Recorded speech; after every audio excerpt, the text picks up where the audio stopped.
Hello and welcome PLC family and students to our first parent AVID meeting. I apologize right now for not being able to be there with you guys tonight. I had other obligations and a sick son to attend to, so unfortunately I'm not there with you guys, but I'm glad that you guys all took the time out to make this event, and I just want to kind of take the opportunity to run through a little bit about what AVID is, some of the things that we've been doing in AVID, our goals for the next semester and even next year, what AVID's going to look like, and how you can get involved in AVID as well. So what is AVID? Ask your children. AVID stands for Advanced via Individualized Determination. It's a college readiness elective course, and it's designed to help students that are in the academic middle, students that may fall like B, C, even possibly D students. And the idea is to target those students and to help them move them into a more college readiness program. It's also designed for the students to be able to work hard or willing to work hard. So the idea of AVID is that we target those students specifically to try to give them the skills necessary to help move them on to the next level to prepare them for college.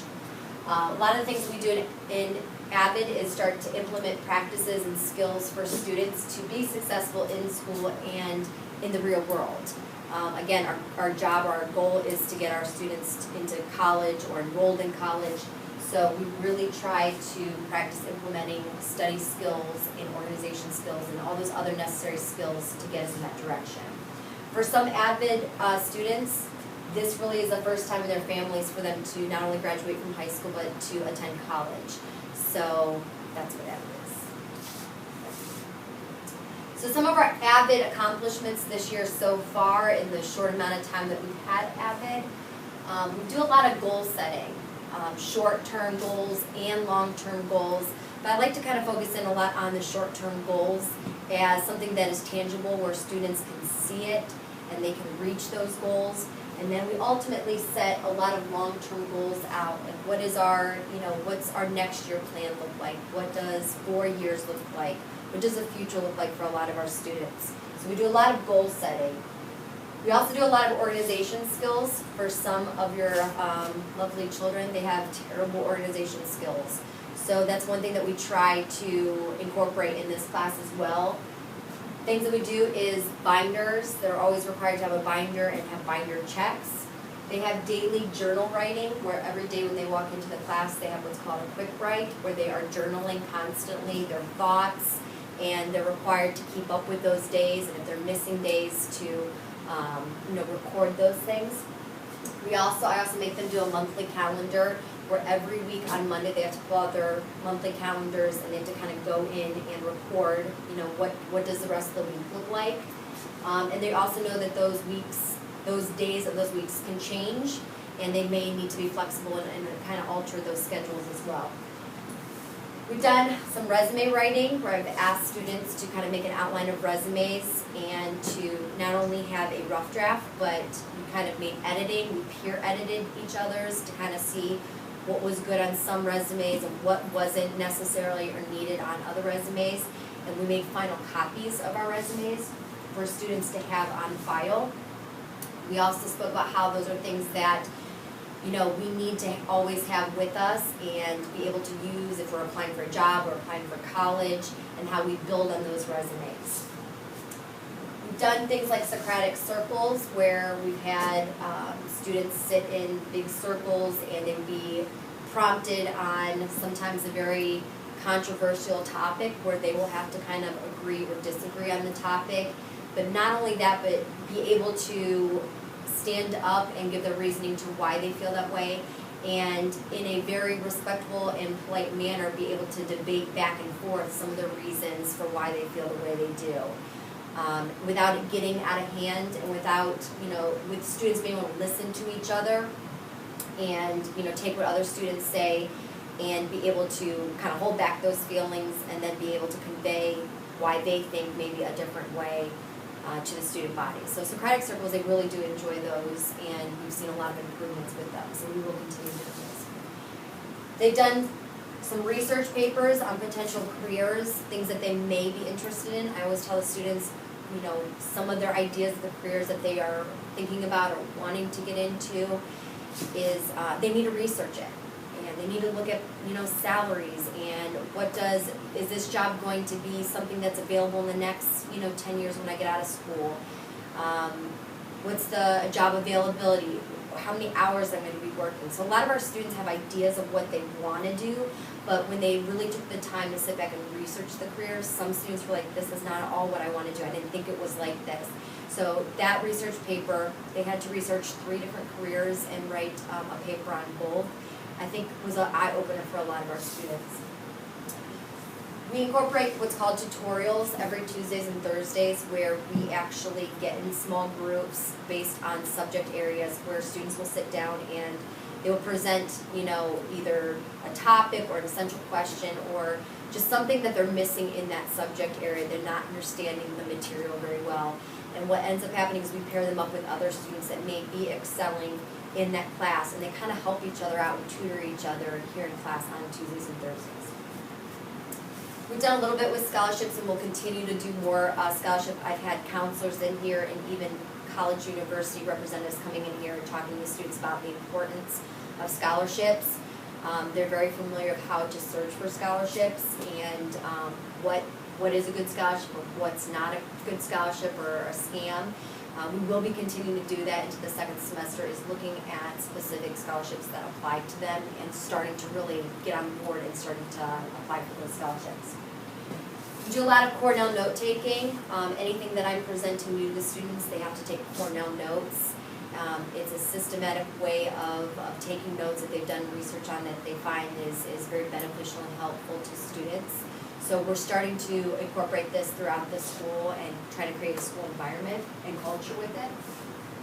A lot of times they've had a list of guest speakers over the last semester, which has been really wonderful. And I thank Ms. Sain and Ms. Pickard for calling those guest speakers. And we've had radio hosts to ex-PLC students to, you know, the list goes on. College representatives, all types of people that come in and talk to the students about their background, their history, their struggles, and, you know, relaying that message to our students and trying to get them to, you know, see the light at the end of the tunnel, but hear a different perspective other than me harping on them, but hearing somebody real life that's out there and been in their shoes and giving them real life experiences. So we will continue to incorporate guest speakers throughout next semester as well.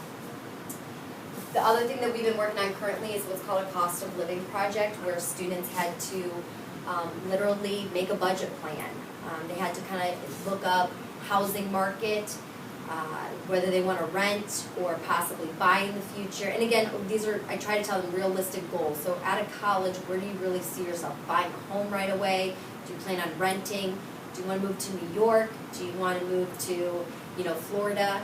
Starting to have, you know, these ideas. You know, a lot of our students talk about it, but they're not really seeing the numbers and seeing how this all is going to work out. So they've been working on a cost of living budget where they will kind of break down household income, cost of gas, you know, taking out loans. All these things are kind of incorporated into, you know, a research packet where they kind of go through and look up the job markets in different areas and the housing markets. And they've been really shocked by some of the results. I know I have a student, Mackenzie, who, you know, knows that she wants to be in New York, but when she really dug into the cost of living in New York, she's realizing, wow, how am I going to do this when I'm, you know, going to be a striving artist? So it was an eye-opener for a lot of them as well. Okay. So what are our goals? Our work is not done. We have a lot more to do with AVID. One of the things that we really want to try to create is a school culture. We want everybody, all teachers on board as far as what we're trying to accomplish and you know, bring to PLC, and that is creating a school, it's creating a school culture based around this idea of AVID and getting our kids on board and seeing something implemented in one class but seeing it across the board. All AVID students are required to take an AP course here at PLC. So your student, or your child, excuse me, will be enrolled in an AP class. And AP really is what stands for advanced placement. These are courses that are weighed more than the average regular class. They are given a state test at the end of the course provided, and if they do well on it, they can receive college credit for it. So our AVID students, because we hand selected them because they are the best of the best, they should be enrolled in an AP class and at least given the opportunity to do well in it, but also possibly, getting college credit for it. So that's the goal, is that every student every AVID student will be enrolled in an AP class.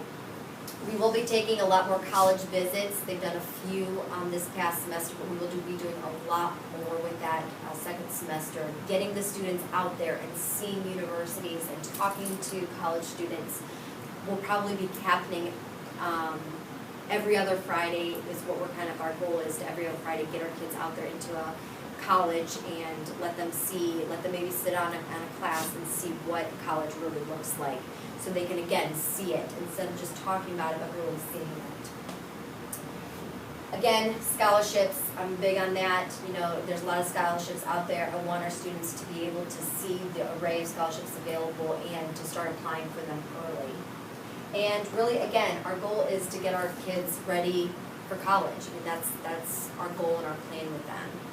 Just today in class, we have gotten our AVID kids enrolled in CPCC classes. So not only will they be having an AVID class with me, but 2 days out of the week, they will be taking a CPCC class, which is all college readiness, college prep, college study skills, and all those things necessary to get them to that next level.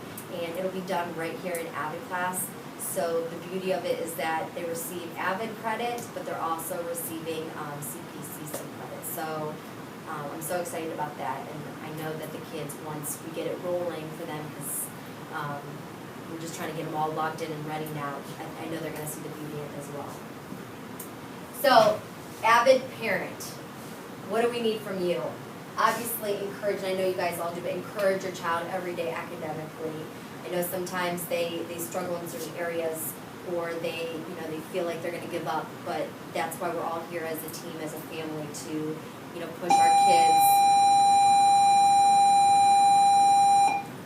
to push our students and our kids to the next level. So always encourage our children academically, participate in any advisory boards or any AVID parent team, site team meetings. I sit down with a team of PLC teachers, Ms. Pickard, Mr. McCormick, and we even have a site college representative that comes in. We meet once a month to sit down and look at AVID and see, what can we do, how can we, bring this in, making everything possible to ensure that our students are on the right track.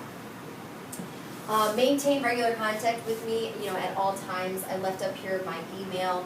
Please feel free to email me if you have any questions on AVID, since I'm not there to be able to answer those for you. But hopefully you can see it. It's Nicole, NACOLE, Cabrol, CAB as in boy, ROL, at cms.k12.nc.us. So if you have any questions about AVID, please feel free to email me. Also, as a parent, volunteer. We're going to be taking the students every Thursday to do community service. If that time's available, come in and volunteer. We can always use a second pair of hands to help out with those things. And also, you can be a guest speaker if you have a story, that you want to share with the students, or you can enrich them in some way, or have knowledge on resume writing or scholarships or anything else in those areas. Please feel free to call me or Ms. Pickard or even Ms. Sane, and let us know. We'll definitely make sure that we get you guys in here to share your stories with our students, because they love to hear it. They love hearing it more probably than constantly hearing it from me. So real life stories are always wonderful for them.